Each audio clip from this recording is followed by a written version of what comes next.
Segala puji bagi Allah Jallat 'azamatuh wa jalla jalaluhu, yang karena nikmatnya kebaikan-kebaikan menjadi sempurna. Kita tidak akan pernah bisa melakukan kebaikan. Kita tidak akan pernah terhindar dari kemaksiatan kalau Allah tidak menolong kita. Siapa sih kita jemaah? Walaula fadlullahi alaikum wa rahmatuhu ma zaka minkum min ahadin abada. Kalau bukan karena rahmat Allah dan karunia-Nya kepada kalian, tidak mungkin ada satupun manusia di antara kalian yang benar. Nggak ada. Walakin Allah yuzakki man yasha. Tapi Allah lah yang menyucikan siapa yang Allah kehendaki. Malam ini kita bisa berkumpul. Sebagian mungkin meninggalkan keluarganya, sebagian meninggalkan sedikit kesenangannya untuk datang ke rumah Allah, untuk duduk di tempat ini. Maka pujilah Allah dan bersyukurlah kepadanya. Allahumma a'inna ala dzikrika wa syukrika wa husni ibadatik. Allahumma salli wa sallim wa zid wa barik wa an'im ala sayyidina wa maulana Muhammadin wa ala alihi wa ashabihi wa man ittaba'ahum bi ihsanin ila yaumiddin. Ya Allah,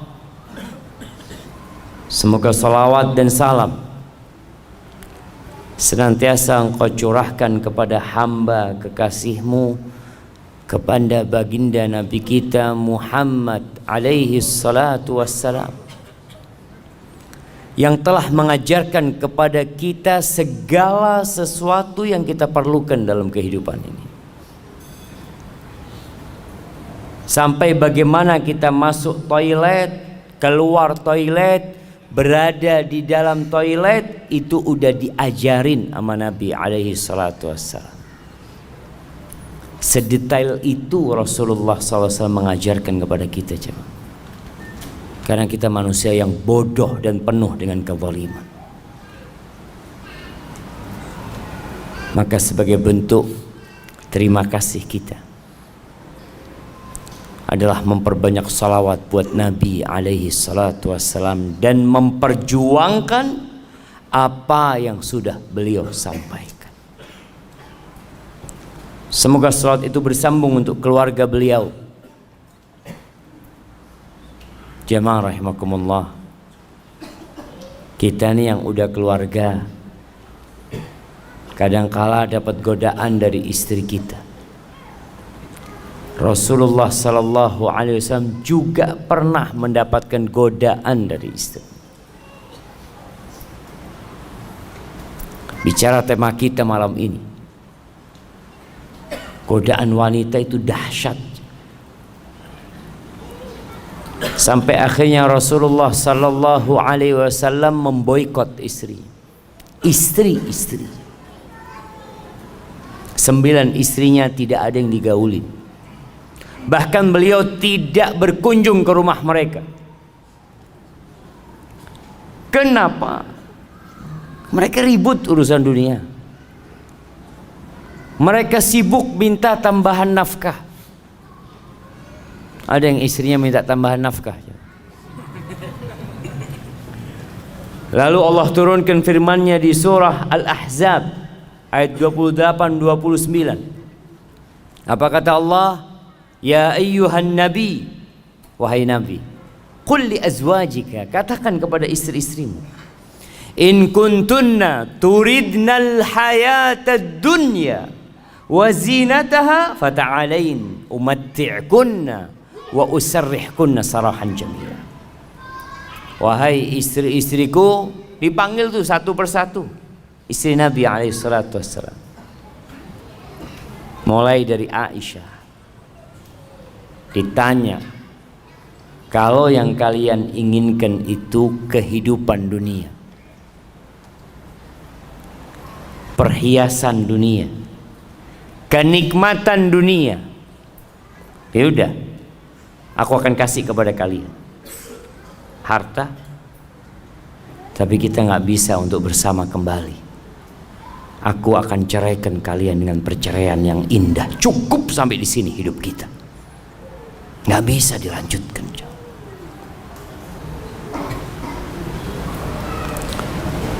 Wa in kuntunna turidna Allah wa rasulahu wad daral akhirah fa inna Allah a'adda lil muhsinati minkunna ajran 'azima. Tapi kalau ambisi kalian itu akhirat, Allah dan Rasulnya dan kehidupan akhirat, maka sesungguhnya Allah menyediakan bagi yang baik di antara kalian pahala yang besar.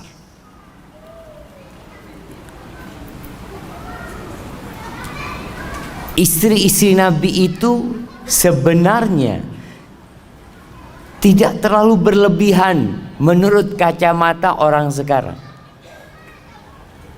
Apa sih yang diminta istri-istri Nabi? Mereka itu hidup susah. Seringkali Nabi SAW puasa sunnah karena di rumahnya tidak ada makanan. Bagaimana cerita Aisyah radhiyallahu taala anha, marra hilalun thumma hilalun thumma hilal walam yuqad fi baiti Rasulillah sallallahu alaihi wasallam nar.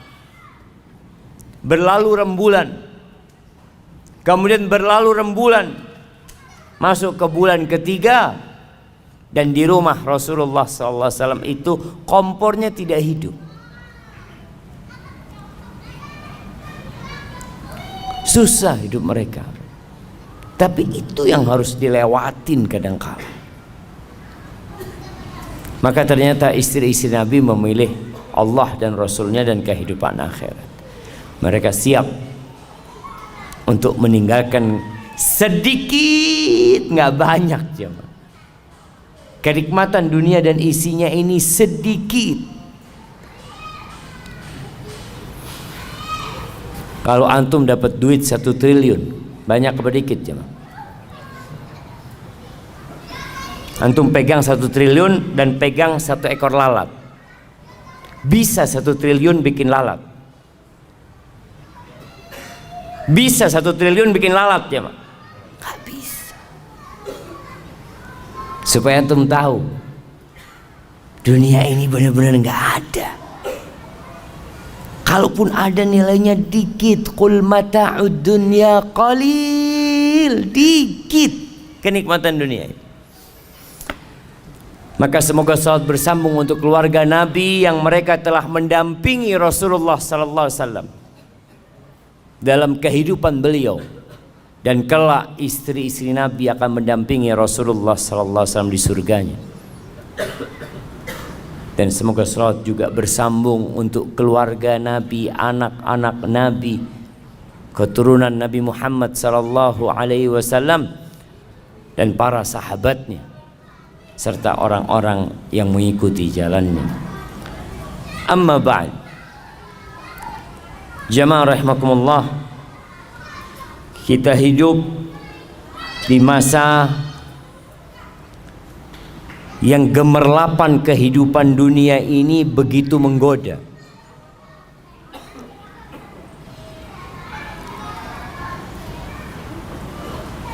Kerusakan begitu mudah untuk didapatkan. Kemaksiatan yang dahulunya sulit untuk dikerjakan di masa sekarang ini mudah.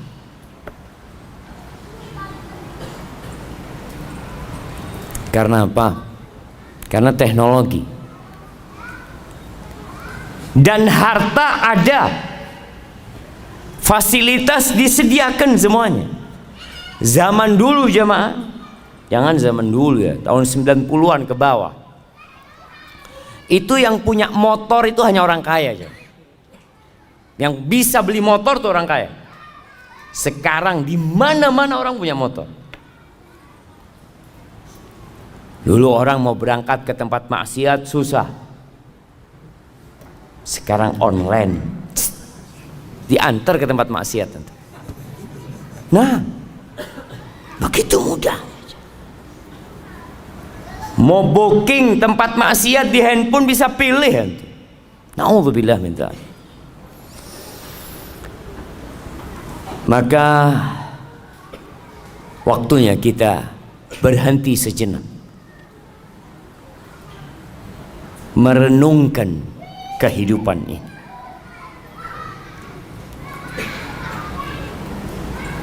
Karena jangan sampai kita baru berpikir tatkala malaikat pencabut nyawa datang mencabut nyawa kita. Kita perlu mengingat, dan kewajiban setiap muslim untuk mengingatkan dirinya, untuk menghisap dirinya, dan mengingatkan orang lain. Tadi imamnya baca surat apa? Nah, surat yang rakaat pertama, Al-Insyiqaq. Apa kata Allah? Ya ayyuhal insanu innaka kadihun ila rabbika kadhan famulaqi. Masya Allah, datang hadiahnya. Anda tadi mau kasih hadiah sama yang jawab cuma kok nggak ada hadiahnya, malu Anda mau kasih hadiah. Nah, apa artinya ayat tadi yang kasih hadiah? Ya ayyuhal insanu, wahai manusia, innaka, sesungguhnya kamu, kadihun ila rabbika kadhan famulaqi. Siapa yang tahu artinya coba? Nah, fadhal berdiri antum. Gak usah ngelihat ke bawah, berdiri aja, berdiri. Kenapa harus ngelihat ke bawah? Nah, fadhal.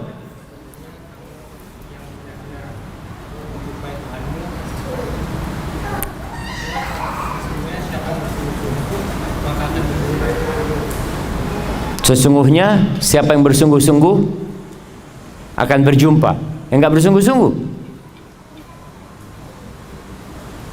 sama semuanya. Innalillahi wa inna ilaihi rajiun. Kasih hadiah nggak apa coba. Kirim ke belakang. Iya, artinya kita itu bekerja beramal yang pasti kita akan jumpain hasil kerjaan kita. Kita semua menuju Allah Azza wa Jalla, semuanya. Tapi ada yang sampai dan ada yang tidak sampai. Jamaah rahimakumullah, di antara yang menyebabkan manusia itu terlena ada dua hal. Yang pertama, lupa, dan yang kedua malas.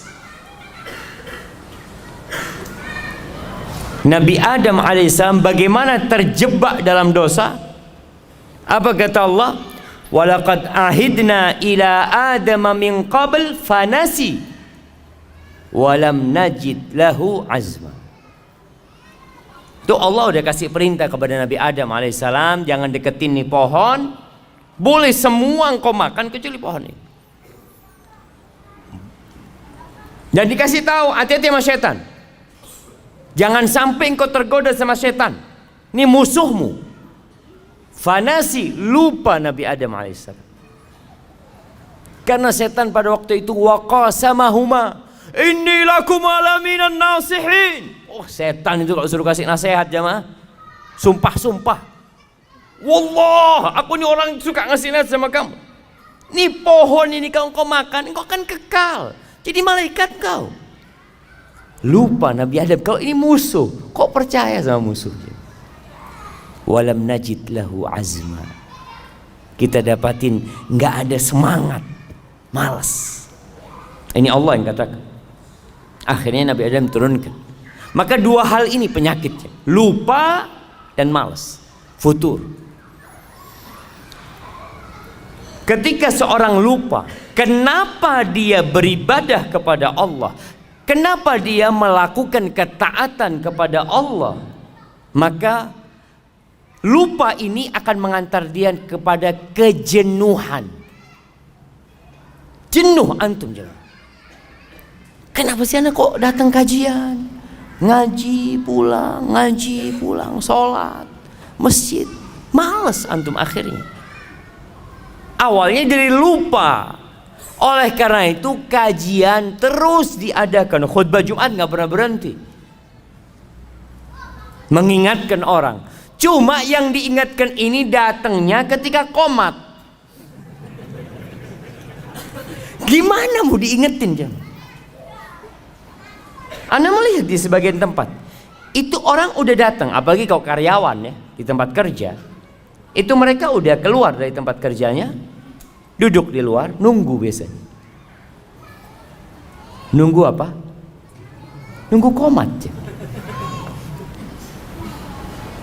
Maka seringkali anak ini ngomong sama teman-teman, kapan sih kita bisa mendakwain mereka tuh yang lupa? Bisa sampai kepada mereka. Alhamdulillah teknologi membantu. Sekarang bisa promosi video, clips atau ceramah-ceramah pendek itu. Ana ngomong sama bagian admin, tolong dikirimkan ke orang-orang yang nggak ke masjid, yang nggak suka ibadah, itu yang dikirimin. Kalau yang sudah sering ke masjid, sering kajian, jangan dikirimin. Alhamdulillah dia. Karena memang lupa dengan tujuan hidup manusia. Kenapa dia melakukan ketaatan ini? Itu akan membuat kita jenuh dan bosan menjalani kehidupan ini. Antum lihat orang yang nungguin di rumah sakit. Kenapa dia sabar jam? Kenapa ada yang nunggu sampai 2 jam nunggu dokternya? Anak pernah nunggu dokter 2 jam lebih. Berangkat ba'dal maghrib antar anak, antar istri apa anak? Lupa anak. Kayaknya istri, ya istri. Istri tapi bawa anak gitu. Anak pagi datang ke rumah sakit. Anak ambil janji, katanya nanti jam 7 datang.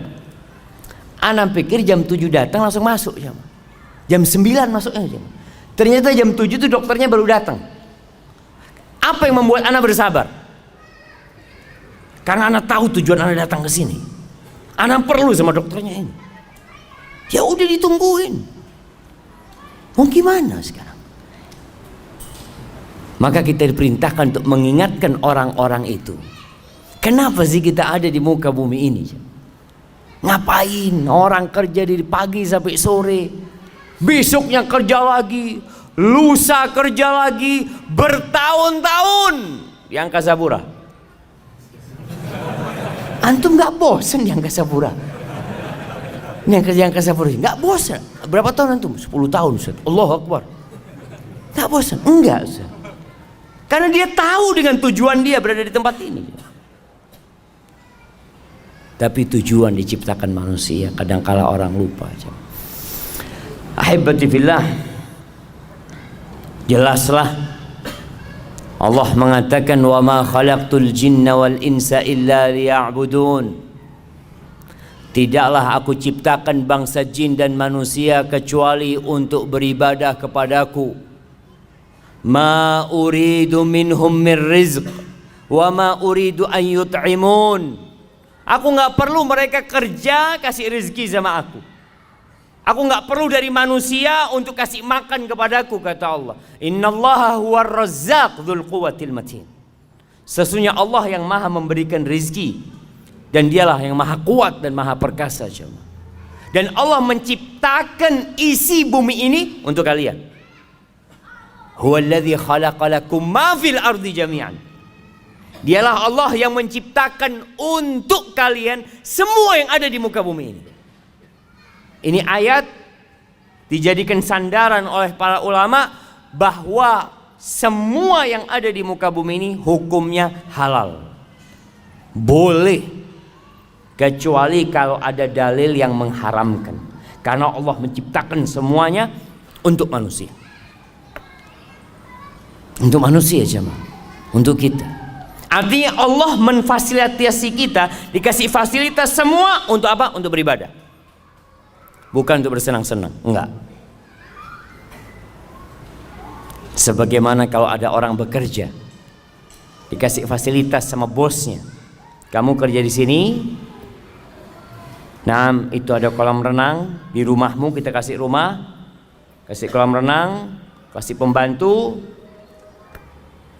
Kemudian di belakang rumahnya ada kolam ikan. Masya Allah. Akhirnya orang ini kerjanya berenang sama mancing.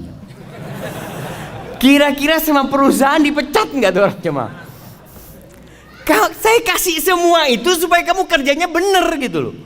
Nggak mikirin macem-macem. Tapi jangan akhirnya kerjanya antum berenang mancing, berenang mancing. Itu yang terjadi dengan kebanyakan manusia. Lupa bahwa fasilitas diberikan agar antum beribadah. Mudah antum beribadah, nggak repot. Tapi sekali lagi banyak yang lupa, sehingga kerjanya ya hanya bersenang-senang. Luqman Al-Hakim, ini diriwayatkan Luqman Al-Hakim mengatakan sesuai dengan tema kita hari ini, bi akhiratak bidunyak tarbahhuma jami'an. Kata dia, belilah akhiratmu dengan duniamu. Beli akhirat dengan dunia. Artinya modal kita dunia. Kita kalau bicara alat tukar kita nih dunia. Tukar duniamu dengan akhirat. Engkau akan beruntung dua-duanya. Dapat dua-duanya. Wala tabi' dunyak bi akhiratik takhsarhuma jami'an. Jangan sampai engkau jual akhiratmu untuk mendapatkan kenikmatan dunia. Engkau rugi dua-duanya. La dunia dapat wal akhirat. Rugi dua-duanya. Dan antum bisa melihat orang-orang yang sukses dunia tapi jauh dari ibadah, dapat apa dia? Dapat tua, capek bekerja, dia pikir nanti saya akan menikmatin di akhir hidup. Saya mau capek sekarang. Ya, akhir hidup stroke. Punya moge 7 di rumahnya.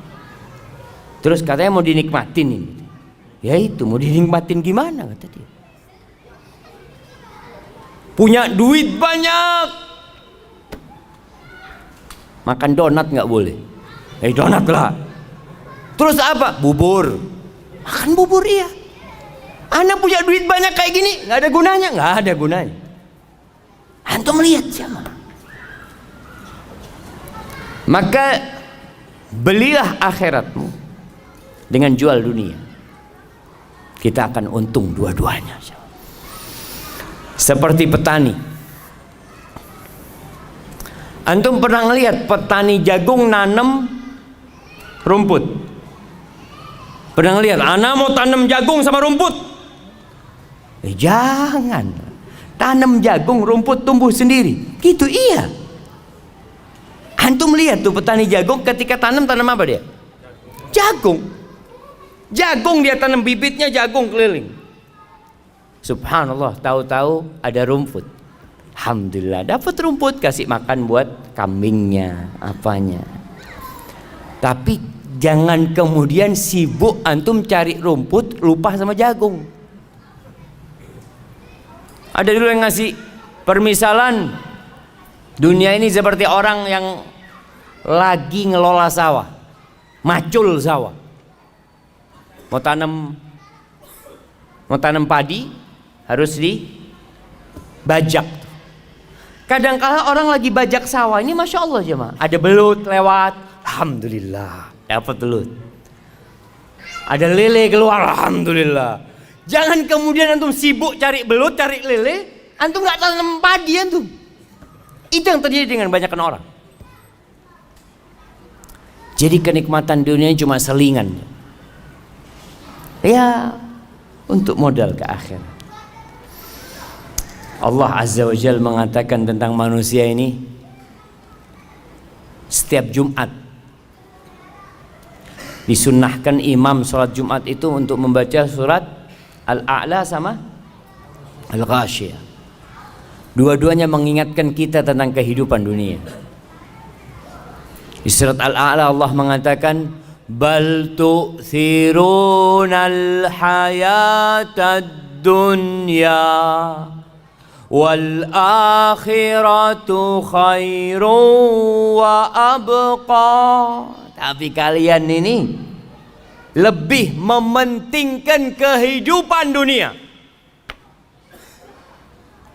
Antum lihat tuh orang-orang yang selalu ngomong kita tuh harus seimbang dunia dan akhirat. Lihat realitanya. Apakah dia seimbang dunia dan akhiratnya? Berapa jam dia cari dunia dan berapa jam dia cari akhirat? Orang tuh bisa duduk di kantornya jemaah dari jam 8 pagi sampai jam 4 sore. Duduk kajian ba'dal maghrib, setiap berapa menit lihat jam. Kok nggak selesai kajian subuh? Ini baru mulai gitu jemaah. Jadi kalau mau bicara seimbang, antum harus seimbang beneran. Antum cari dunia 8 jam, cari akhirat 8 jam. Bisa. Berat kayaknya Ustaz. Paling enggak yang wajib-wajib aja lah Ustaz, kata dia. Nah, tuh banyak orang yang awalnya ngomong seimbang, terakhir dia wajib-wajib doang sudah jamaah. Padahal kalau urusan kerjaan dunia, lembur dia kerjakan jam. Bisa lembur sampai besok siap. Yang penting ada fulusnya. Tidak ada urusan dia jawab. Siap kajian sampai subuh. Besok kerja Ustaz. Insya Allah. Lembur untuk akhirat itu nggak siap jamaah. Karena apa? Nggak ada fulusnya. Ana izin minum dulu jamaah.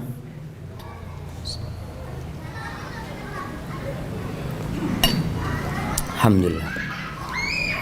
Kalian lebih mementingkan kehidupan dunia, padahal akhirat itu lebih baik dan lebih abadi, kekal jemaah.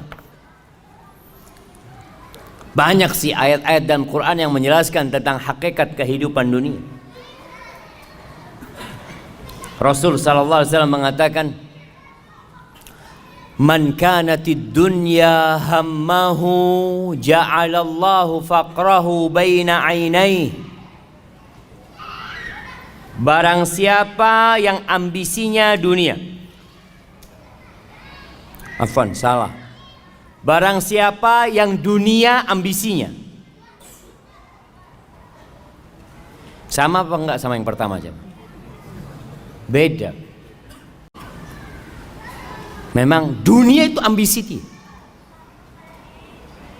Enggak ada dalam benak dia akhirat. Dia kerja, sekolah, mulai sekolah. Jangan bilang kerja, sekolah. Kenapa kamu sekolah? Ya, supaya dapat pekerjaan. Setelah dapat pekerjaan, ya kawin lah. Setelah kawin, punya anak. Terus punya rumah, punya ini tuh. Jadi dari awal itu akhirat tidak ada dalam benak dia aja. Dunia. Jadi pengaturan dalam otak dia itu dunia. Semua dihitung dengan fulus. Kalau antum tahu orang barat tuh punya istilah time is money. Itu dunia. Jadi kalau orang bicara ambisi dunia, waktu adalah uang.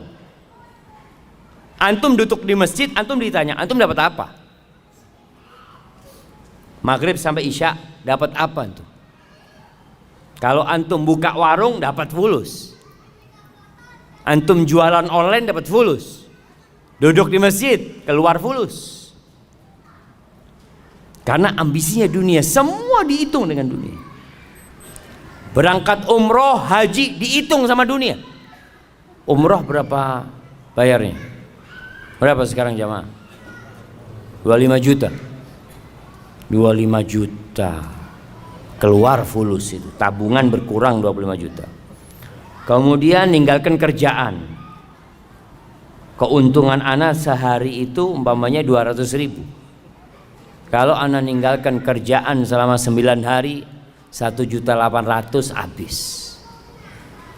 Belum kalau pulang nanti sakit, capek, nanti di sana masih beli oleh-oleh. Aduh, enggak lah, nggak usah umroh. Subhanallah, karena dia ambisinya dunia. Apa yang akan terjadi dengan manusia yang menjadikan dunia ambisi dia? Ja'alallahu faqrahu baina ainai. Allah jadikan kemiskinan itu di hadapan mata dia. Perasaan takut miskin itu ada di depan mata dia, jemaah. Baina ainai, subhanallah ya. Di antara kedua matanya, kata Nabi SAW. Seperti orang pakai kacamata, jemaah. Kemanapun dia memandang, ke atas, ke bawah, ke kanan, ke samping, yang ada takut miskin. Wasyattata alaihi syamlah, urusannya dicerai-beraikan.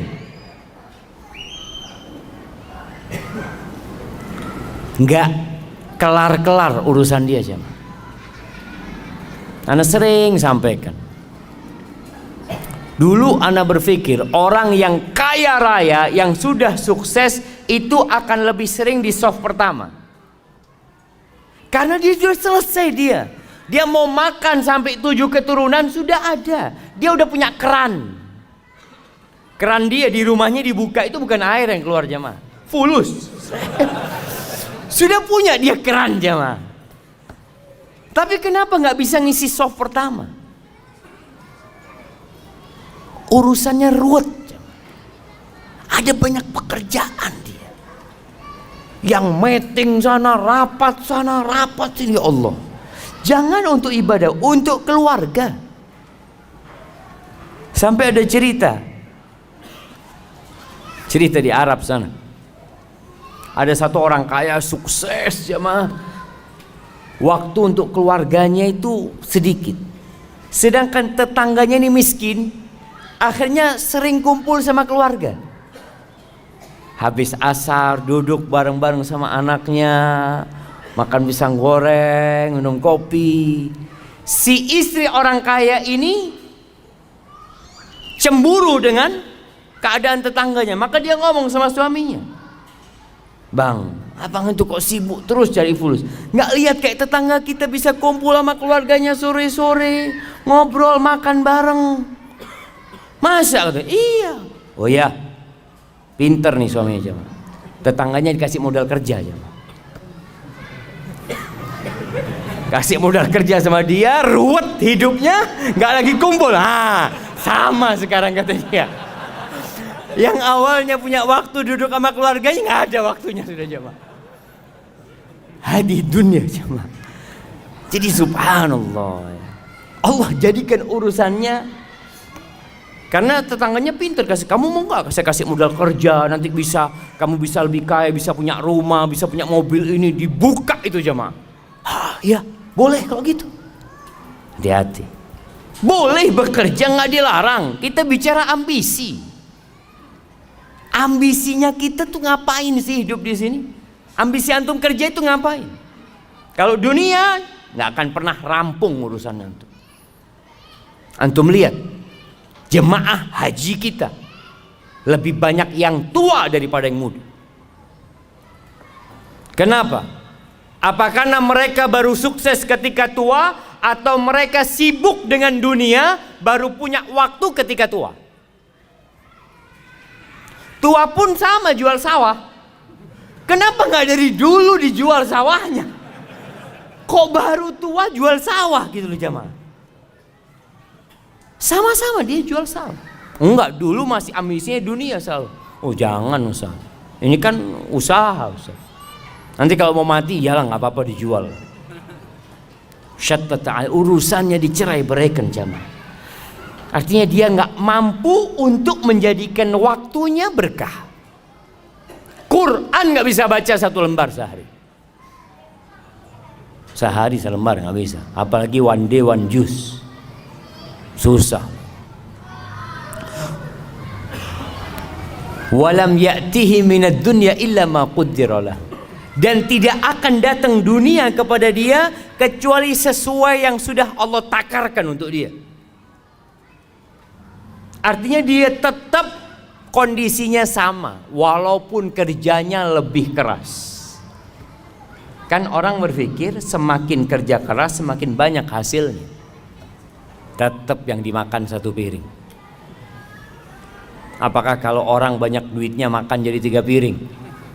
Malah jemaah, orang yang miskin tuh makannya lebih banyak. Antum pernah ngelihat restoran-restoran yang bebas milih apa sendiri, bakar-bakar sendiri. Kenapa letaknya di mal-mal besar? Coba di pinggir jalan. Coba buka pinggir jalan ya.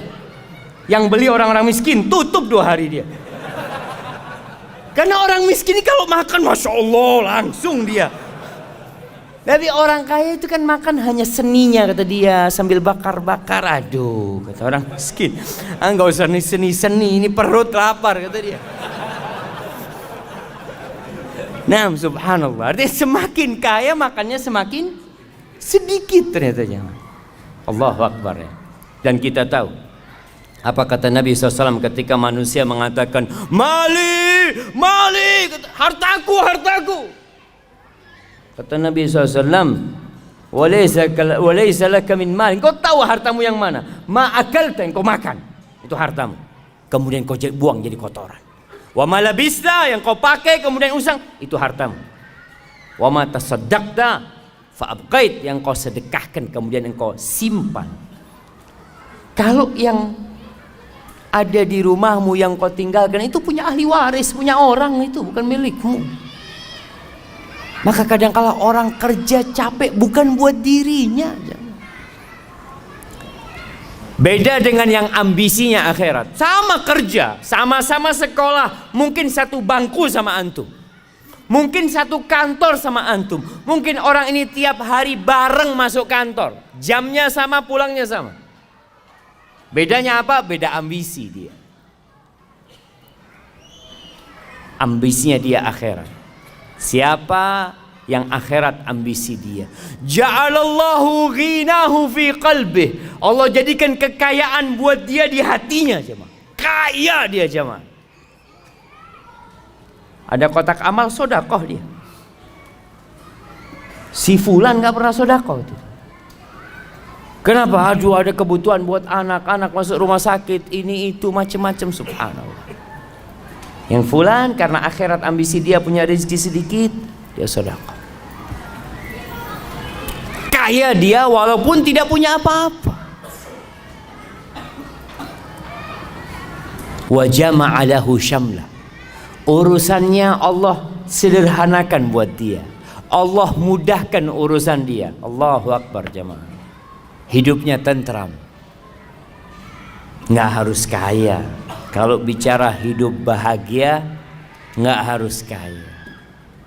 Apakah antum pikir orang kaya orang yang paling bahagia? Enggak juga. Apakah engkau pikir orang yang terkenal artis itu orang yang paling bahagia? Enggak, banyak artis bunuh diri. Banyak. Antum nggak lihat orang-orang sukses ada yang matinya misterius. Di negeri kita banyak orang-orang yang dianggap public figure narkoba. Karena dia nggak mendapatkan kedamaian itu jemaah. Tapi kalau ambisinya akhirat, Allah apa? Urusannya Allah sederhanakan. Nasi sama tempe zen buat dia. Alhamdulillah. Kenapa? Karena alhamdulillah kata Nabi SAW, bihasab ibni Adam luqaimat yuqimna biha sulba. Kata Nabi itu cukup anak Adam ini beberapa suap yang punggungnya bisa tegak, selesai. Nggak macam-macam hidup ini. Yang penting punggung tegak, bisa ibadah, bisa kerja, alhamdulillah. Wa atathu dunya wa hiya raghimah. Dan orang ini dunia itu datang kepada dia dalam posisi dipaksa, dunia datang kepada dia. Dia gak punya ambisi dunia, datang tuh fulus jemaah. Kau tahu ngetok rumah dia, assalamualaikum. Alhamdulillah ada rezeki buat dia. Subhanallah. Ahibati billah, permisalan dunia ini dikatakan oleh Nabi SAW. Nabi pernah berkata kepada seorang sahabat, namanya Dhahhak bin Sufyan Al-Kilabi radhiyallahu anhu. Nabi mengatakan, "Ya Dhahhak, ma ta'amuka?" Dhahhak, makananmu apa sih? Qala ya Rasulullah, al-lahmu wal laban. Wahai Rasulullah, alaika salatu wassalam ya Rasulullah. Yang aku makan itu daging dan minumku susu. Qala thumma yasiru ila madza? Terus itu daging itu susu jadi apa? Bingung Dhahhak kan. Jadi apa jemaah? Daging, antum kalau ngelihat ya, steak. Antum lihat steak yang dikasih macam-macam atasnya, ada bumbunya, makannya pakai garpu, satunya dipotong. Jadi apa nanti jemaah? Dhahhak nggak berani ngomong jadi kotoran. Masa sama Nabi SAW ngomong kotor? Subhanallah, adab dan etikanya para sahabat. Dia tidak ngomong jadi kotor. Dia mengatakan, ila ma qad alimta ya Rasulullah. Menjadi sesuatu yang engkau sudah tahu wahai Rasulullah SAW. Subhanallah. Itu adab dan etika para sahabat. Apa kata Nabi SAW? Fa inna Allah tabaraka wa ta'ala daraba ma yakhruju min ibni Adam mathalan lid dunya. Sesungguhnya Allah menjadikan apa yang keluar dari perutnya anak Adam itu permisalan untuk dunia ini jemaah. Dunia ini kayak gitu jemaah. Di riwayat lain, itu hadis tadi diriwayatkan oleh Imam Ahmad. Di riwayat Ibnu Hibban, Rasulullah SAW mengatakan, inna mat'am ibni Adam duriba lid dunya mathalan bima kharaja min ibni Adam wa in qazzahahu wa mallahahu fandur ma yasiru ilaih. Walaupun makanan itu dikasih hiasan ya. Antum kalau makan di restoran-restoran bintang 5 ya, kadang-kadang kasih piring ada tutupnya, nanti masih keluar asap, dibuka, masya Allah ada sayur-sayurnya yang kecil, di model bintang, di model gunung, model apa, makanan macam-macam, masya Allah. Kata Nabi SAW, akhirnya jadi apa? Mau dibikin seperti apa? Oh, ada yang makanan muncung kayak gunung tadi itu jemaah. Ada yang warna merah, warna kuning, macam-macam manusia bikin makanan, jadinya apa? Kita tahu, hadhihi hiyad dunya. Itu dunia kita jemaah. Akhir dunia menuju kepada kerusakan. Rumah yang dibangun begitu indahnya, gedung-gedung yang tinggi. Di Jakarta antum lihat gedung-gedung itu modelnya macam-macam. Ada yang model pena, ada yang model kotak, ada yang bulat. Nanti jadi apa jemaah? Jadi debu yang berterbangan jemaah. Maka jangan sampai kita terpedaya dengan sesuatu yang akhirnya jadi kotoran.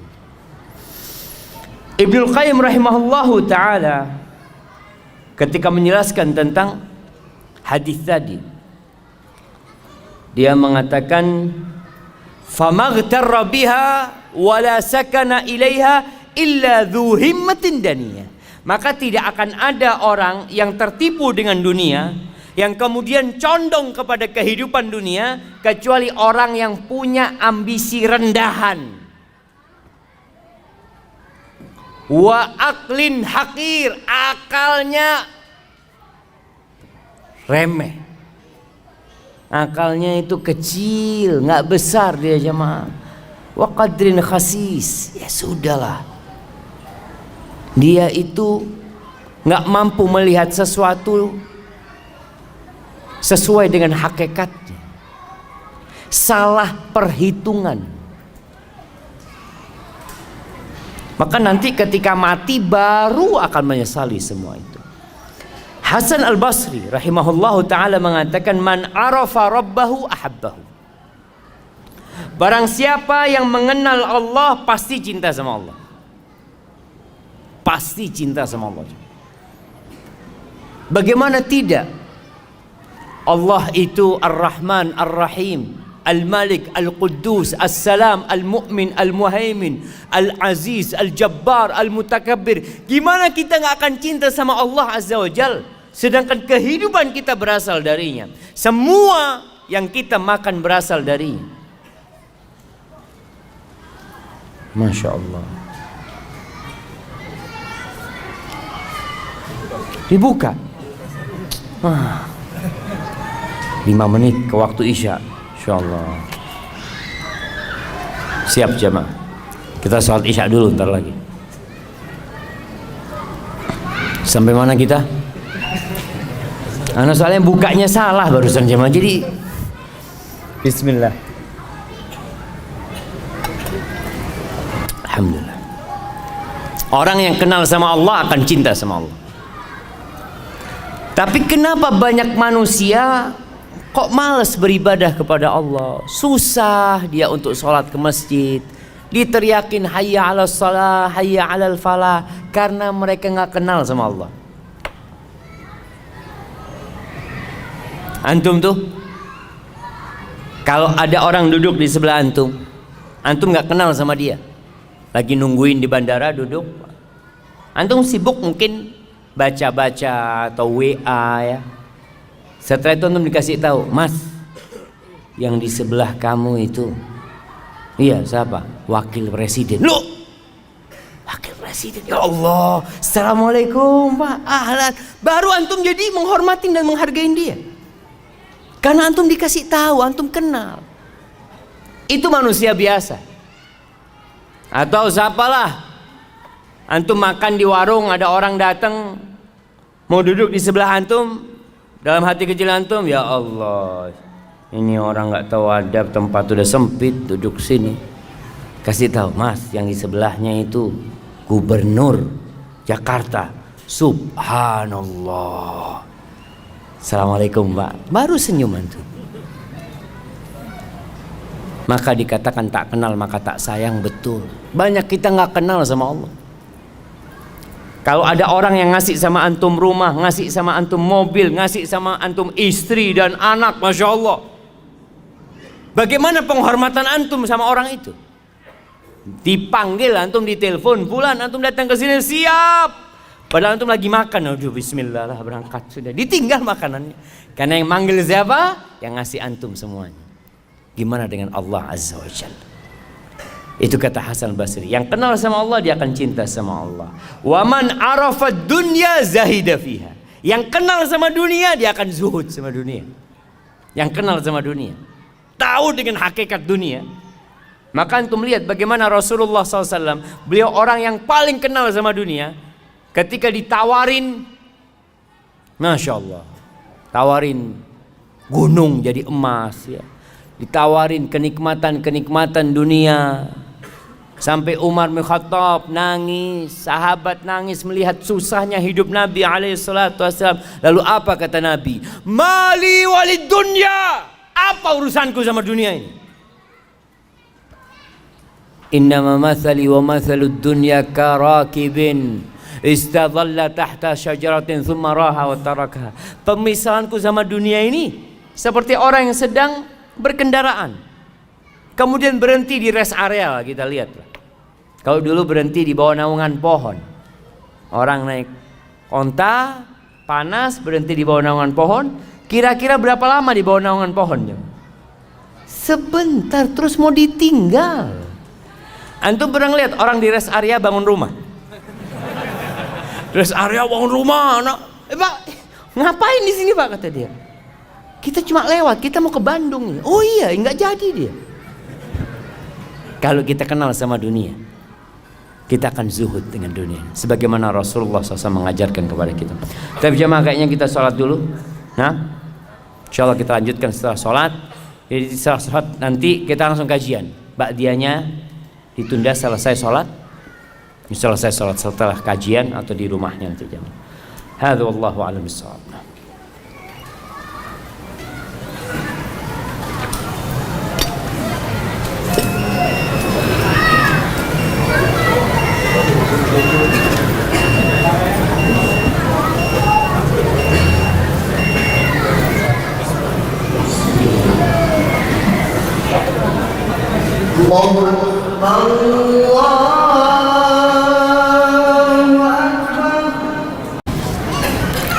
Wassalatu wassalamu ala Rasulillah. Amma ba'd. Kembali kepada dunia kita yang memang kita masih hidup di dalamnya. Sebagian orang-orang pergi dan tidak pernah kembali.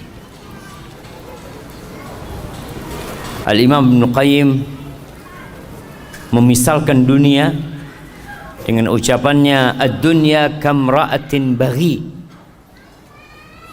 Dunia ini seperti wanita pelacur. La tathbut ma'a zawjin wahid.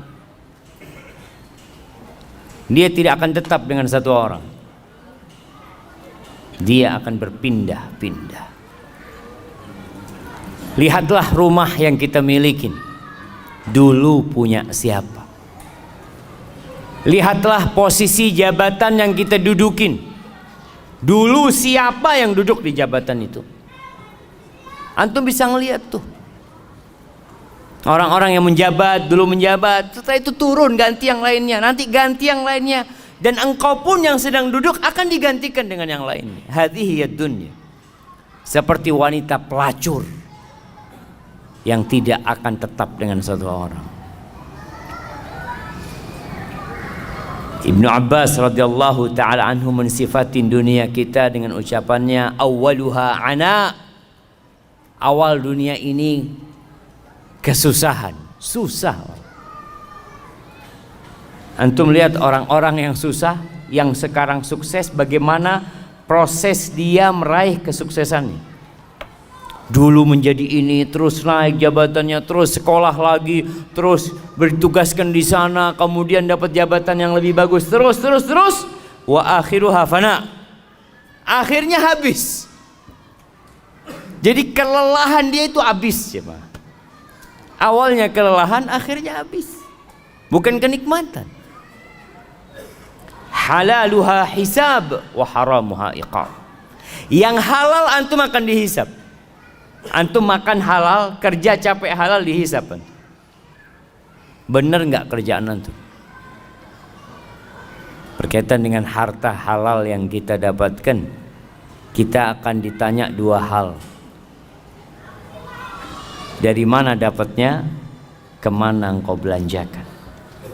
Wa haramuha iqab. Jelas yang haram antum akan dihukum. Ayyuma lahmin, daging manapun, kata Nabi SAW, nabata min suhtin fannaru awla bihi. Daging mana aja yang tumbuh dari hasil yang haram, neraka lebih pantas tempatnya buat dia. Man istaghna biha futin, yang kaya terfitnah dengan hartanya. Yang punya harta banyak terfitnah dia. Kadangkala sampai merasa nggak perlu sama Allah Subhanahu wa taala. Na'udzubillah min dzalik. Innal insana la yatgha ar-ra'ahu istaghna. Kalla inna ila rabbika ruj'a. Orang tuh benar-benar melampaui batasnya, melakukan tindakan-tindakan yang konyol. Kapan? Ketika merasa cukup dia, udah kaya. Wa man iftaqar ilaiha hazin. Yang merasa perlu sama dunia akan hidup penuh dengan kesusahan dan kesedihan. hidupnya sedih terus. Melihat temannya beli mobil, anak kapan beli mobil? Melihat temannya menikah, ya Allah, ini teman sudah istri kedua, anak satu belum dapat. Insya Allah. Dunia. Wa man sa'alaha fatatuh, yang berusaha untuk mendapatkannya akan kehilangan dunia itu. Tadi ketika ambisinya dunia itu akan kehilangan.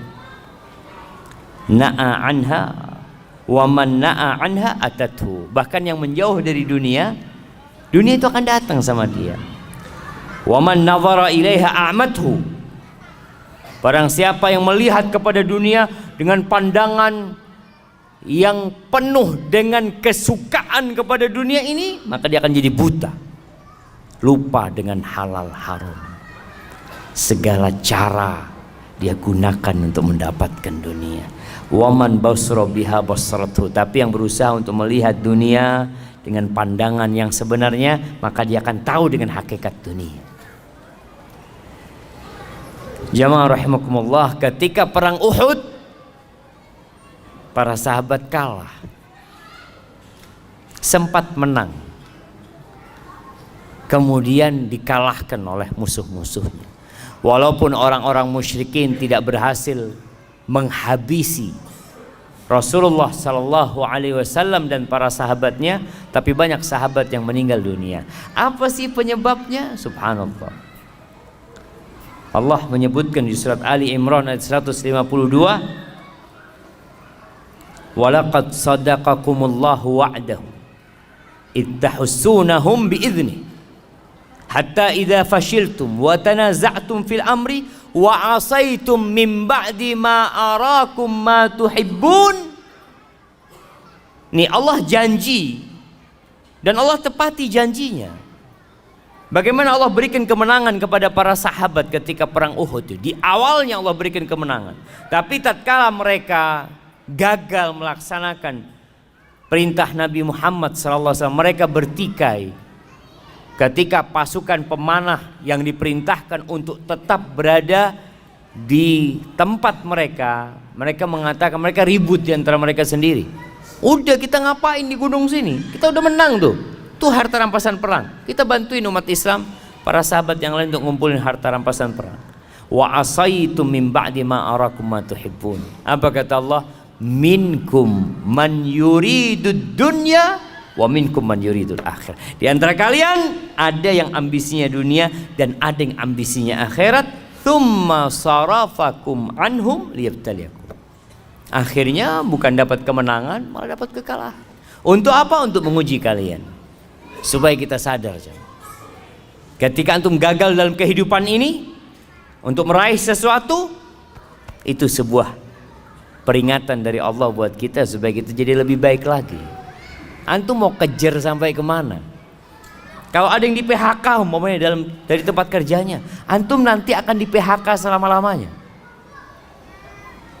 Kalau sekarang antum di PHK masih punya rumah kadang-kala, nanti antum di PHK taruh di kuburan sama orang-orang. Selesai urusan. Dikatakan bahwasanya ada 4 racun. Ini seorang yang bijak menyebutkan ada 4 racun dan ada 4 penawarnya. Orang tuh kalau dikasih tahu tentang racun, dikatakan ini racun nih. Kalau kau makan ini bahaya, bisa gatal, bisa apa, tapi ini ada penawarnya. Ada 4 racun dan setiap racun itu memiliki penawar. Yang pertama dunia. Dunia ini summun qatil, racun yang mematikan. Wa tiryaquha az-zuhdu fiha. Penawarnya itu zuhud di dunia. Zuhud itu bukan berarti miskin. Siapa yang tahu arti zuhud? Ana kasih hadiah. Nah, fadhal. Yang keras.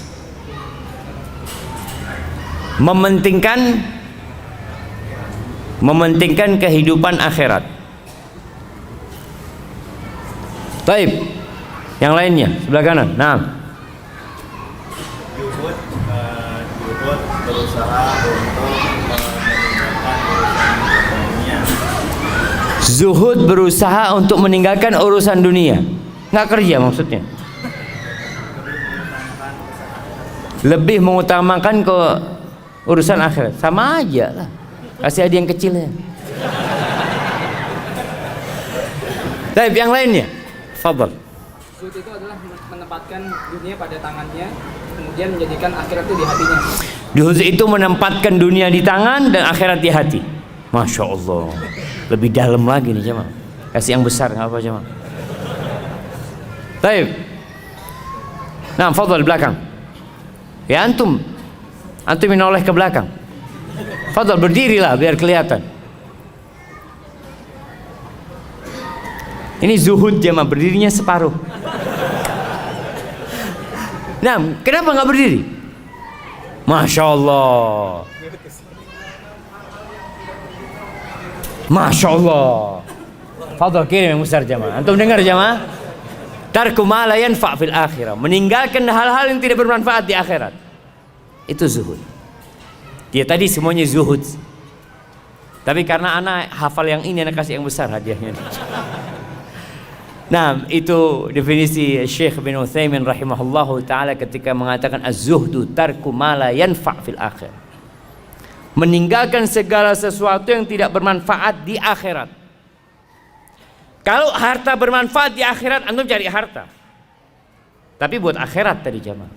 Kalau ternyata jabatan itu bermanfaat buat akhirat antum, antum kejar tuh jabatan. Tapi buat akhirat. Anak kayaknya Ustaz mau jadi ketua di KM masjid Ustaz. Antum jangan ambisi jabatan, bukan. Anak kalau jadi ketua DKM masjid, insya Allah anak makmurkan masjidnya. Artinya dia berusaha untuk meraih sesuatu yang bermanfaat buat akhirat dia, bukan buat dunia. Itu zuhud jamaah. Namun banyak yang memahami zuhud itu miskin, ya bajunya compang-camping. Enggak jamaah. Bisa jadi orang itu masya Allah dirut sebuah perusahaan, tapi dia zuhud. Bahkan ada orang-orang yang kaya raya nggak wajib zakat jamaah. Kaya raya nggak wajib zakat karena duitnya tiap bulan disodakohkan, sehingga pas penghitungan zakat nggak ada yang mau dizakatin, belum sampai nisabnya tadi. Barakallahu fikum. Anak kok buka ini ya, astagfirullah. Dan yang pertama tadi dunia, racun yang mematikan, penawarnya adalah zuhud di dalamnya. Yang kedua harta, mal. Allah mengatakan wa tuhibbunal mala hubban jamma. Harta ini racun. Bahkan kata Nabi alaihi salatu wasallam, likulli ummatin fitnah wa fitnatu ummati al-mal. Setiap umat itu ada fitnah dan fitnah umatku itu harta. Antum melihat pembunuhan yang terjadi, apa penyebabnya? Harta. Kakak beradik tidak bertegur sapa, apa sebabnya? Harta. Wallahi jamaah, kalau antum lihat bagaimana harta ini membuat banyak nyawa melayang, tali silaturahim terputuskan, racun harta ini.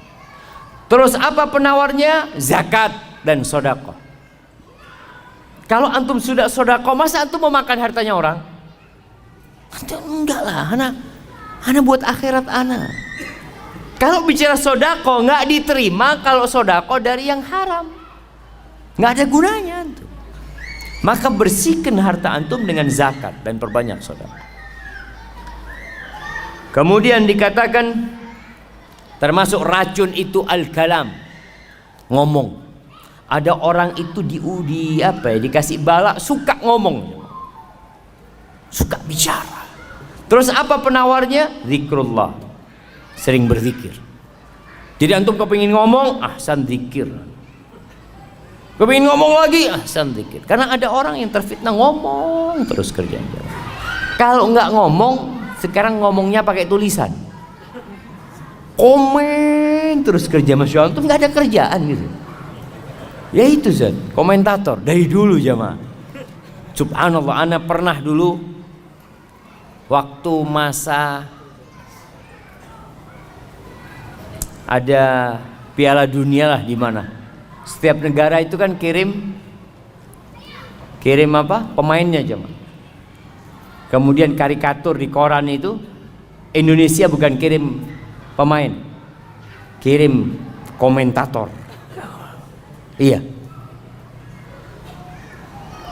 Ada yang suka ngomong, suka memberikan komentar, dan ana rasa obat dari komentar ini adalah zikrullah.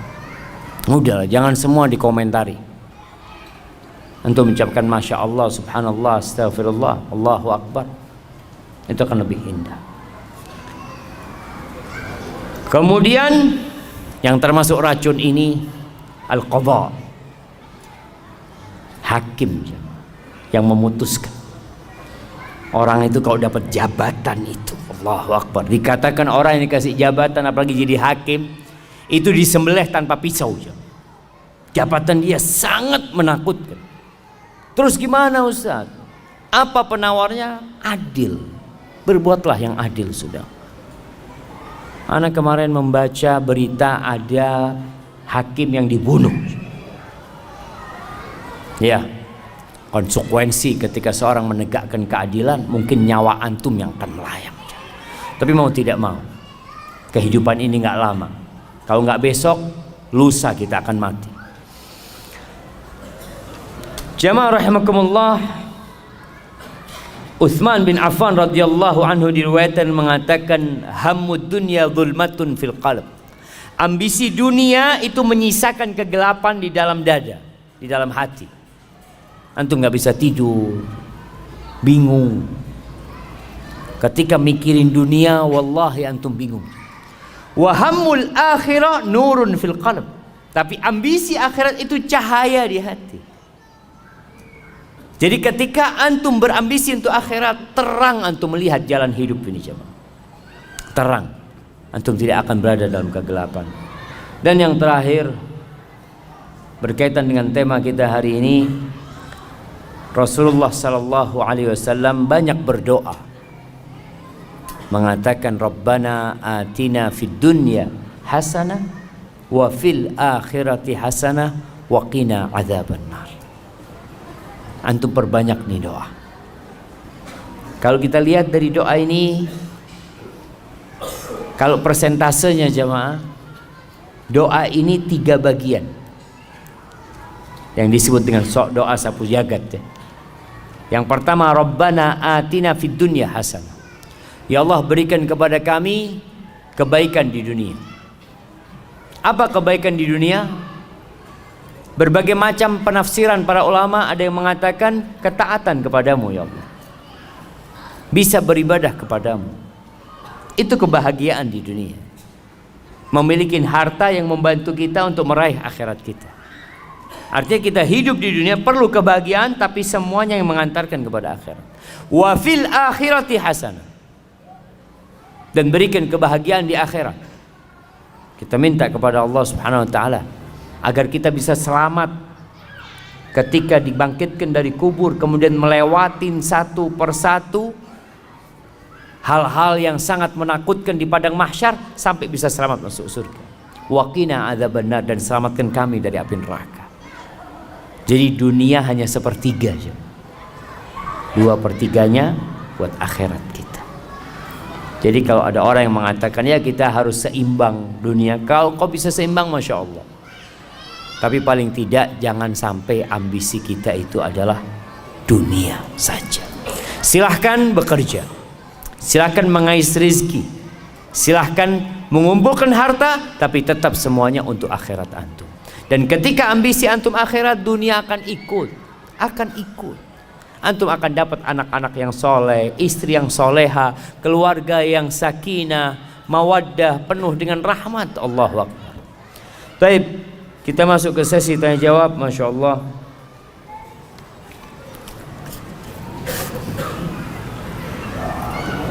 Ini niat jamaah sampai di print sama dia. Apa sekarang ada print yang bisa dibawa ke masjid? Hah? Belum ada jemaah. Printer bisa dibawa ke masjid. Assalamualaikum Ustaz. Waalaikumsalam. Ani mau tanya Ustaz. Di satu sisi kita nggak boleh pede dengan amal dan dosa kita. Bisa saja amal kebaikan kita tidak diterima oleh Allah dan dosa kita belum diampuni meskipun sudah beristighfar misalkan. Tapi di satu sisi kita harus husnudzon kepada Allah. Itu bagaimana Ustaz menyikapi dua sisi yang berbeda ini? Syukran, jazakumullah khair. Masya Allah jemaah. Pertanyaan yang sangat indah. Iya.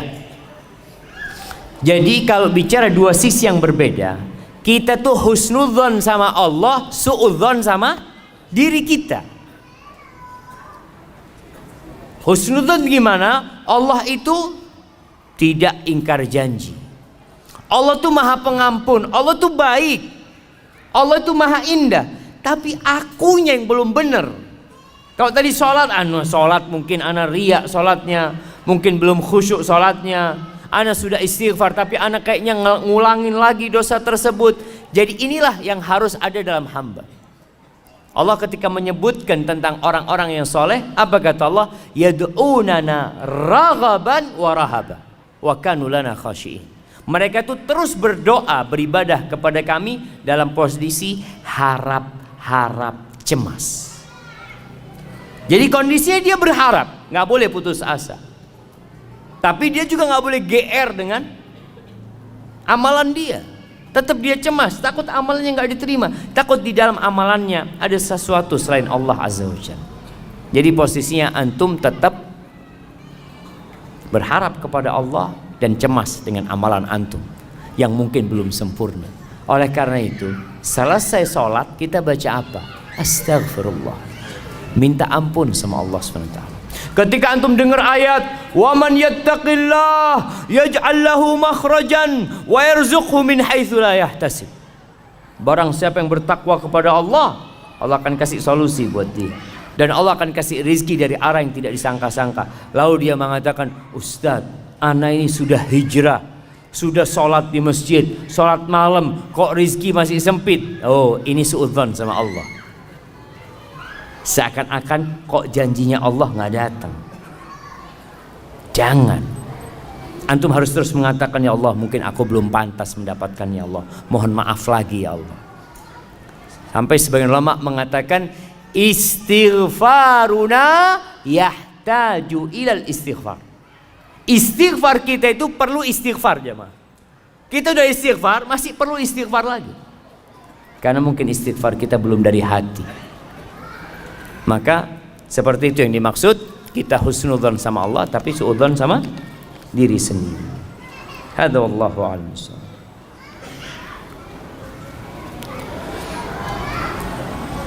Ustadz, mohon nasihatnya.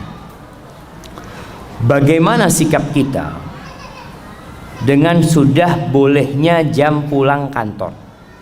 Dengan sudah bolehnya jam pulang kantor, tetapi belum bisa pulang karena khawatir dengan pimpinan di kantor dianggap tidak loyal. Bahkan di kemudian hari disindir-sindir jika pulang lebih awal sesuai jam kantor. Syukran Ustaz, jazakumullahu khairan. Dan nasihat untuk pemimpin tersebut Ustaz. Barangkali beliau hadir juga.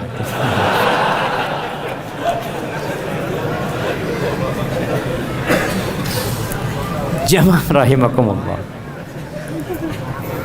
Ya, kalau kita bicara jam kerja, ya udah, laksanakan tugas kita dengan baik sampai jam kerja usai, antum boleh pulang. Tapi ada yang namanya ihsan. Ihsan itu berbuat baik yang lebih dari tugas kita. Artinya kalau memang antum kerja 5 jam, kemudian ada kerjaan yang belum selesai, padahal antum udah boleh pulang sebenarnya, tapi anda selesaikanlah. Tapi jangan karena bos, tapi karena Allah Azza wa Jalla. Innallaha yuhibbu idza amila ahadukum amalan ayyutqinahu. Allah tuh suka kalau seorang di antara kalian beramal untuk menyempurnakan pekerjaan. Ini babnya bukan gaji lagi. Kalau antum lembur ada gaji, tapi ini babnya pahala di sisi Allah Azza wa Jalla. Kemudian kalau antum dikatakan tadi untuk menjaga kebersamaan di kantor ya, mungkin bos punya kerjaan yang belum selesai yang perlu kita bantu, makanya antum jaga hubungan baik dengan bos, dengan atasan. Datang, bos, ada yang bisa ana bantu? Kalau enggak ana pamit mau pulang, bos. Jadi tetap hubungan itu baik. Atasan merasa dihargain. Kenapa? Apa nggak bisa seperti itu? Atau kita yang penting pulang sudah. Udah jam kantor selesai, bos. Ana nggak perlu pamit sama antum. Masya Allah. Ini hanya sekedar babnya bab adab lagi. Ketika antum datang, bos, ana ada acara, kalau diizinkan ana mau pulang dulu. Tapi kalau ada kerja yang bisa ana bantu, ana bantu. Komunikasi yang baik jemaah, sehingga nggak ada lagi sindir-sindiran kayak gitu. Dan sejatinya bos kalau ngelihat sudah waktunya pulang, fadhol pulang. Tapi kan masalahnya kita menjaga kebersamaan di dalam sebuah tempat kerja.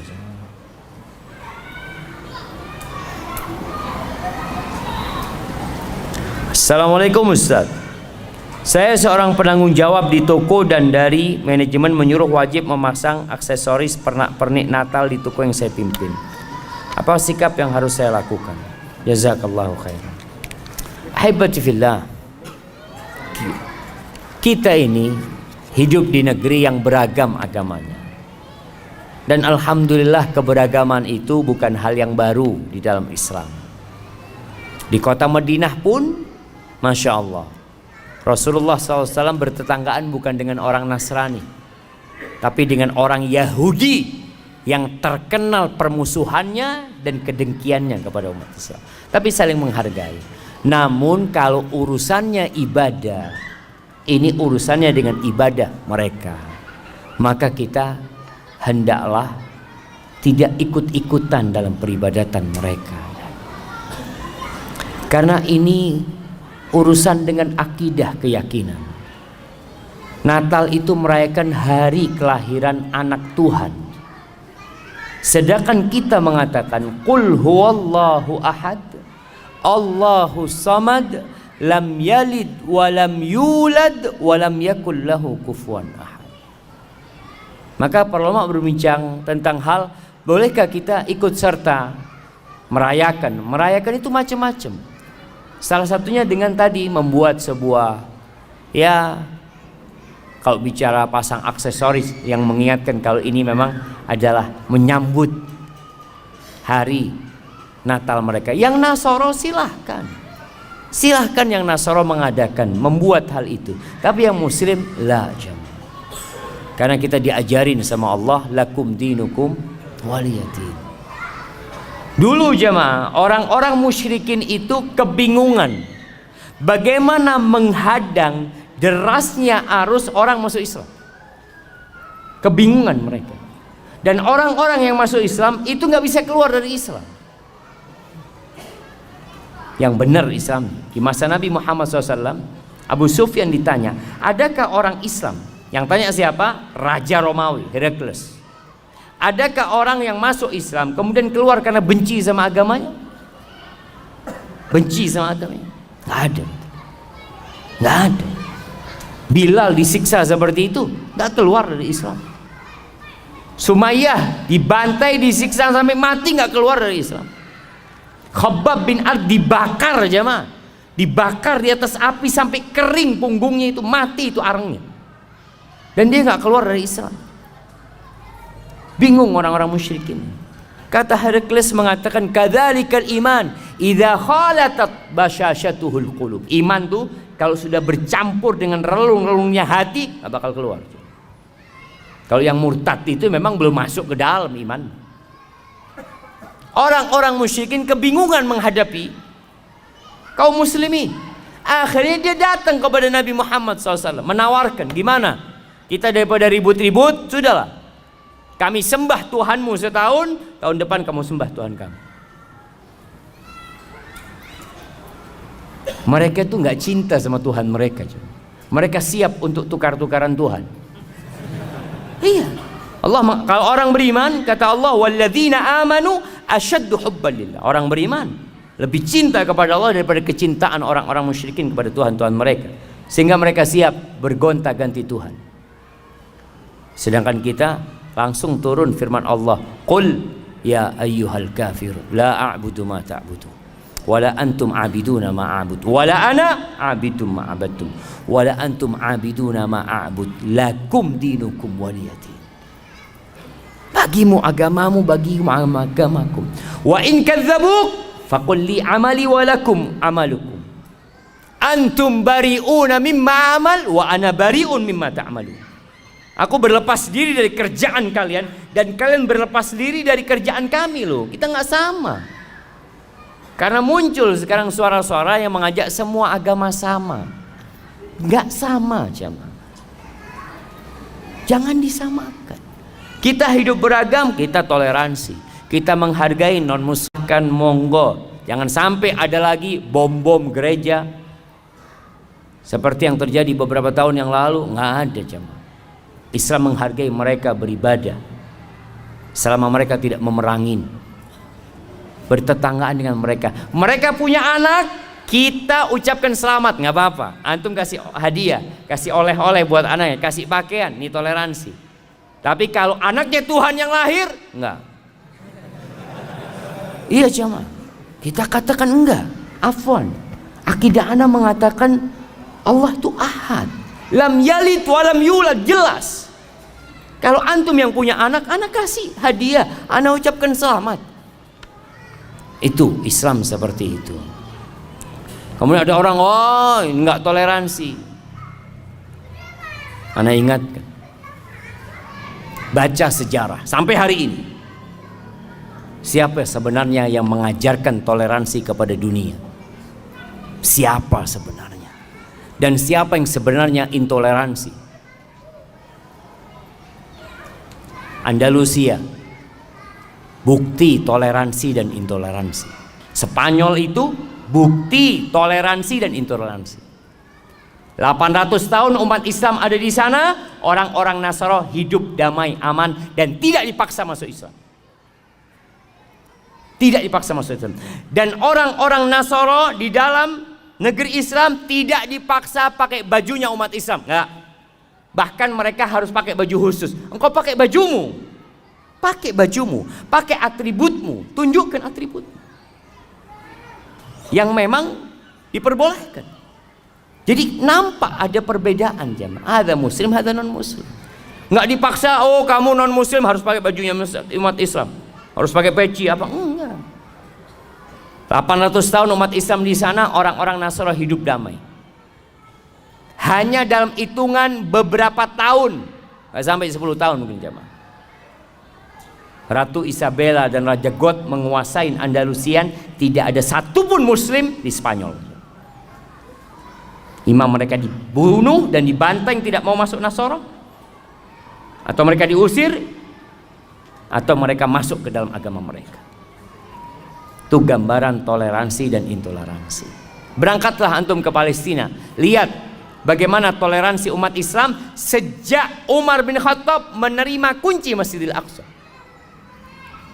Umar terima tuh kunci Masjidil Aqsa. Orang-orang Nasara hidup damai. Selesai mereka hidup damai di sana. Orang-orang Yahudi hidup damai. Mereka berhak ibadah sesuai dengan agama mereka. Tapi ketika kaum salibis masuk ke Palestina, itu ceritanya orang Nasara sendiri yang melihat peperangan itu. Itu darah sampai ke tengah betis. Anak-anak disembelih, dilemparkan dari menara-menara Masjidil Aqsa. Tahun 400-an Hijriah kejadian itu. Kenapa sih kok hilang toleransi itu? Ya kalau engkau berkuasa menang, ya silakan. Seperti yang dilakukan umat Islam ketika menang Nasara, dipersilahkan untuk beribadah.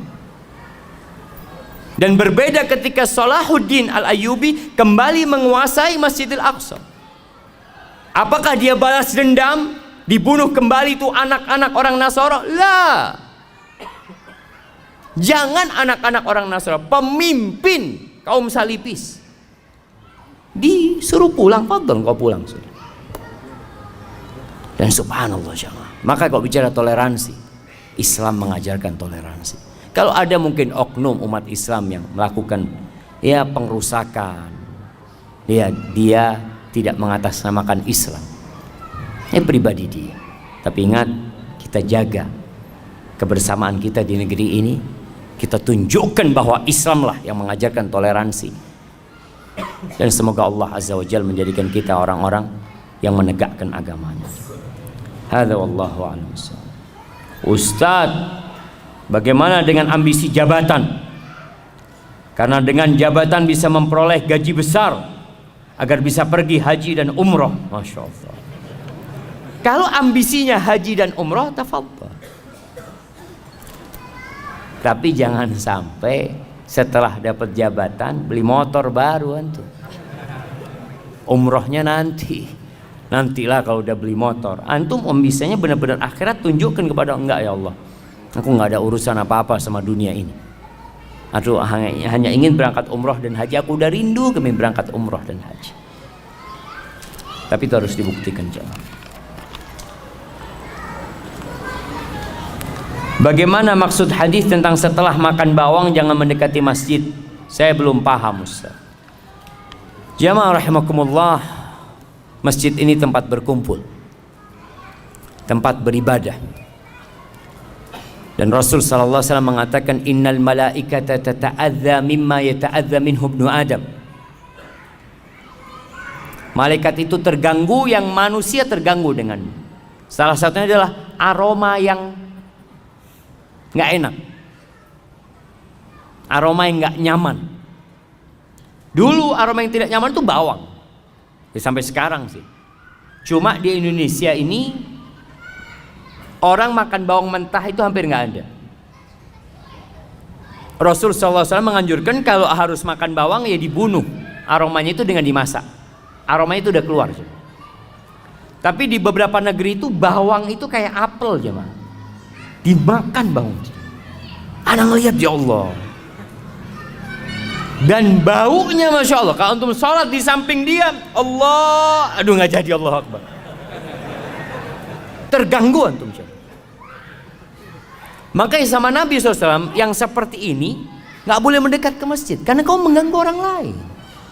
Orang datang ke masjid untuk khusyuk, makanya dianjurkan pakai parfum, pakai wangi-wangian, bukan pakai parfum dari bawang. Indonesia apa yang bau jemaah? Pete, jengkol. Tapi mungkin ada kondisi tertentu yang kalau berkeringat itu memang jadi bau. Maka yang sama dikiaskan dengan bawang tersebut. Artinya kalau antum makan bawang kemudian menimbulkan aroma, itu yang jangan mengganggu. Kalau antum mau ke masjid pakai parfum lah. Kalau bisa pakai parfum yang modelnya kalau di dinding jamaah tiap 5 detik nyemprot gitu ya, serot gitu ya. Karena kan takut aromanya antum ganggu sama yang lain. Artinya intinya antum nggak boleh ganggu umat Islam ketika beribadah. Dan bolehkah pindah ketika antum sholat di sebelah antum bener-bener aromanya nggak kuat antum, boleh nggak antum pindah? Boleh. Kalau memang bener-bener hilang kehusyuan antum, pindah. Terus Ustaz, yang di sebelahnya pindah semua nanti Ustaz. Artinya antum pindah ke belakang umpamanya, yang belakang maju ke depan. Allahu Akbar. Ana ditipu sama fulan. Artinya dia harap di soft itu dapat pahala menyambung soft, ternyata dikasih aroma ya. Tapi mungkin yang maju itu aromanya sama. Jadi tidak terlalu apa jemaah? Enggak terlalu berasa lah. Pertanyaan terakhir jemaah. Ustadz, ana mau bertanya Ustadz. Saat ini ana dan suami alhamdulillah sudah mengenal sunnah. Tapi suami ana kalau dibangunkan sholat subuh susah banget Ustadz. Sampai pernah ana nyerah untuk bangunkan sholat. Apakah harus dengan cara keras Ustadz? Agar suami ana tidak susah dibangunkan. Walaupun susah pada akhirnya sih tetap sholat Ustaz. Tapi jalannya kalau sudah adzan sudah selesai. Mohon nasihatnya Ustaz agar ana tetap sabar membangunkan suami ana sholat subuh. Syukran Ustaz. Allah Azza wa Jal berfirman, wa'mur ahlaka bis salati wastabir 'alaiha. Perintahkan keluargamu itu untuk sholat dan sabarlah menghadapinya. Ini perintah sejatinya buat suami kepada istri dan anak-anak, karena dia pemimpin, dia yang tanggung jawab. Tapi apakah kalau istri melihat suaminya tidak sholat kemudian dia diamkan? Enggak. Ada bab namanya watawasau bil haq, saling mewasiatkan dalam kebenaran dan kebaikan. Bahkan Rasul SAW menceritakan tentang seorang istri yang membangunkan suaminya untuk sholat malam, yang kalau suaminya nggak mau bangun dia percikan air. Tinggal sekarang bagaimana membuat suami bangun subuh. Kadangkala suami nggak bisa bangun karena tidurnya terlalu malam. Ada sebabnya. Maka sebabnya inilah yang dihilangkan. Yang kedua, mungkin ada cara yang lebih elegan bangunkan suami. Bikinkan kopi. Bang, cium nih bang. Aduh. Ayo bang, minum bang. Minum bangun, tidur lagi insya Allah enggak lagi. Artinya tetap dengan adab dan etika. Ada seorang ustadz cerita. Ustadz ini cerita di Jogja kejadian. Ada seorang, ya sama nih suami istri. Suaminya susah dibangunin subuh. Istrinya ini jago karate. Suatu hari karena udah jengkel jemaah, digampar suami. Itu langsung bangun suami jemaah. Nggak pernah lagi kalau istrinya bangunin, bang, langsung bangun dia. Tapi nggak boleh jemaah. Dosa yang seperti itu jemaah. Kita tetap dengan cara yang baik, jangan ditiru gitu loh. Ya, seperti itu. Ana mohon maaf jemaah, banyak pertanyaan yang tidak bisa dijawab. Mudah-mudahan lah antum bisa tanyakan kepada ustadz yang lainnya. Itu yang bisa Anda sampaikan pada kesempatan kali ini. Apabila benar yang Anda sampaikan itu dari Allah Azza wa Jal, kalau ada yang salah dan kurang berkenan, itu dari diri Anda pribadi. Allah dan Rasul yang terbebaskan dari kesalahan itu. Subhanakallahumma wa bihamdika asyhadu an la ilaha illa anta astaghfiruka wa atubu ilaik. Assalamualaikum warahmatullahi wabarakatuh.